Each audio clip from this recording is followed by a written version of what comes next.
Alright everybody, so how we doing today? So, filthy, overcrowded border detention sites, referred to as a ticking time bomb. Ooh, did AOC call them that? I love a good AOC story. Short-term holding tanks marked by poor food and unsanitary conditions as immigrants are imprisoned for weeks longer than they should be. From what I can see, it doesn't look too bad, albeit they're kind of fenced in inside of a building, but doesn't really seem like it's too bad. A little crowded. No showers for a month, no food but bologna sandwiches, 88 men crammed in a cell with a maximum capacity of 41. At several immigration detention and processing sites in the Rio Grande Valley of Texas, people are being held in dangerous, overcrowded, unsanitary conditions for longer than the intended 72-hour limit. New information and some devastating photos about America's poor handling of immigrants crossing the southern border comes not from activists or politicians, but from the Department of Homeland Security Office of the Inspector General, OIG. A report publicly released Tuesday details a nightmare scenario for immigrants who are caught attempting to enter the U.S. through Texas. The report is bluntly titled Management Alert. DHS needs to address dangerous overcrowding and prolonged detention of children and adults in the Rio Grande Valley. Take a quick look here.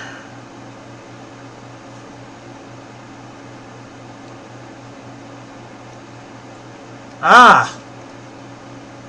Completely authentic. Good. I've seen articles with fake stuff before, so sad to be sure.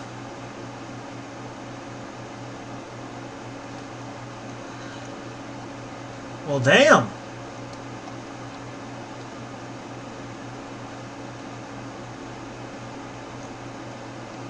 Oh, crap. Oh, this is worse than I thought. Okay. I'm not sure. Well, you obviously can't see. I don't have a screen share. The first image, you see, it's like some people inside of a building behind a fence. There's a fence around people inside of a building. Looks really crowded. Looks like tinfoil? Tinfoil blankets? Something.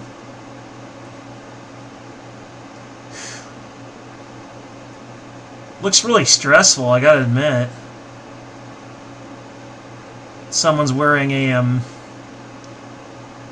several people wearing face masks. You know, the stuff like doctors wear to keep them from sneezing and coughing on patients. Crap. Okay, it's a little worse than I thought. I mean, I was skeptical. But I guess I was unfairly skeptical. The Rio Grande Valley sector of the Border Patrol more than doubled its number of immigrant apprehensions from October 2018 to May 2019. There's been a 269% increase in the number of families apprehended by Border Patrol during that span. Note that these apprehensions include not just people crossing the border illegally, but also those legally seeking asylum at ports of entry.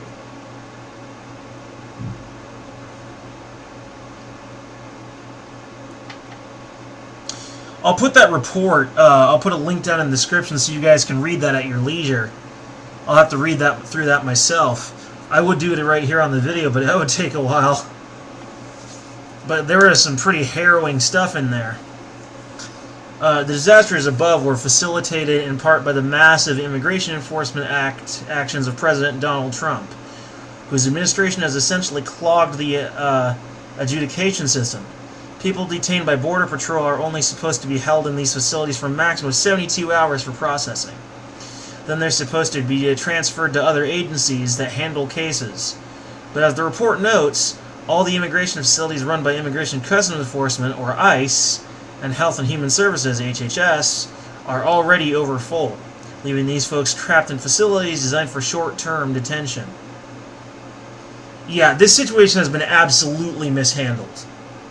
I mean, I can understand the nature of why it's been mishandled and how, but it's still not okay.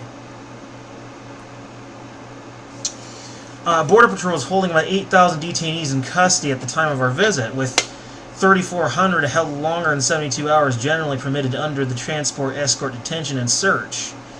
TED standards of those 3,400 detainees, Border Patrol held 1,500 for more than 10 days. The report includes a number of unsettling photos of the conditions in the Rio Grande Valley centers. Yeah, I've already seen those. Like I said, pretty harrowing. It's not very comfortable to look at. One identified senior manager of the facility described the place as a ticking time bomb, and it's clear the increasingly desperate conditions are creating security problems for detainees and staff alike. The inspectors had to end one visit to a detention center early because detainees who saw them started banging on windows trying to get their attention and held notes to windows to let them know how long they had been held there. The situation was becoming increasingly bad for all parties, including Border Patrol employees from the OIG report.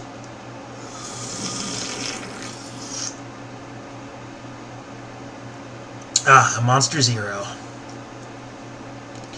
At the time of our visits, Border Patrol management told us there had already been security incidents among adult males at multiple facilities. These included detainees clogging toilets with mylar blankets and socks in order to be released from their cells during maintenance. At one facility, detainees who had been moved from their cell during cleaning refused to return to their cell. Border Patrol brought in its Special Operations Team to demonstrate it was prepared to use force if necessary. Additionally, detainees have attempted to escape while removed from their cells during maintenance. The report further notes that children at three of the 5 facilities they inspected had no access to showers. And while the facility had baby formula, diapers, juice, and snacks for children, juveniles were not being provided with hot meals as required by the department's own standards. In its response, the Department of Homeland Security said it is working to increase Border Patrol capacity, adding 2 tent cities to the Rio Grande Valley area that can contain an additional 500 people each. The OIG responded to that plan with a reminder that while relieving the overcrowding is a helpful response, there is still the matter that these people are only supposed to be held for 72 hours before being transferred to ICE custody. It is not the role of Border Patrol to hold immigration detainees in custody for more than 3 days. This report comes on the heels of a similar report in May about overcrowding during inspections of holding facilities in El Paso. Those facilities have seen a massive 619% increase, 619, in apprehensions from October 2018 to April 2019. Over the previous year's numbers again, these are primarily entire families being detained in conditions similar to those found in the Rio Grande Valley area. Wow. So, I kind of feel like the reason why they're being held for so long, in part, is a deliberate attempt to sort of discourage them from wanting to enter the United States at all. You know? Like, maybe they'll give up and go back. Which, they're seriously underestimating the determination these people have to escape their circumstances. Which, down in places like El Salvador, Honduras, and, surprise, surprise, the holy grail that is Venezuela, to you stupid socialists. You know, if it's so great, if it's socialism so great, why are they trying to leave? But, there's something for you to chew on. But yeah, no, I mean, they're seriously underestimating these people's desire to escape their current existence and find a better life. And I admit it's not our responsibility. And I totally admit that they are a drain on our economy. But if the rules say you can only hold them for 72 hours, then that's the fucking rules. Follow them. Don't hold them for longer than 72 hours. Hand them over to ICE. Let ICE deal with them. Put a reasonable cap on the amount of immigrants allowed in, and let them come in for a little while.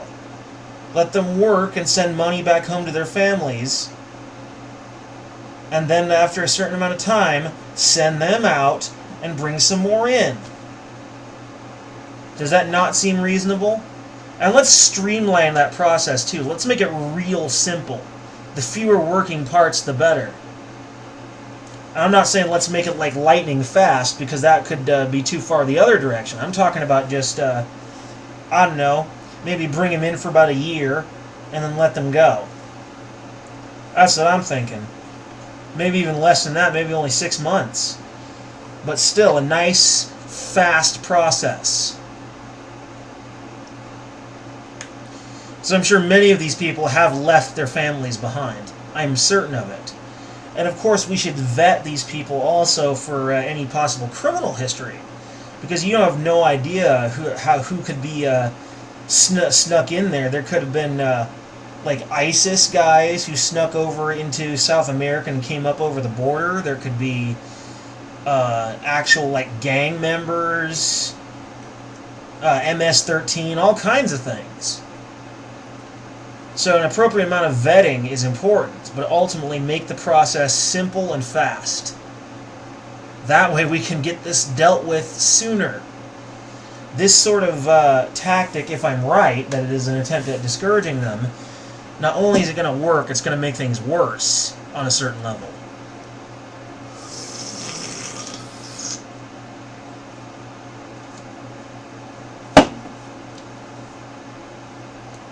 And while they're waiting, give the children hot meals, and also send their families some Monster Zero. I'm not even kidding. This stuff's great. I love it. I am a veteran caffeine addict. I've got a problem. I have got a problem. Still, overall, I'd say that this situation has been horribly, horribly mishandled. Absolutely. Anyway,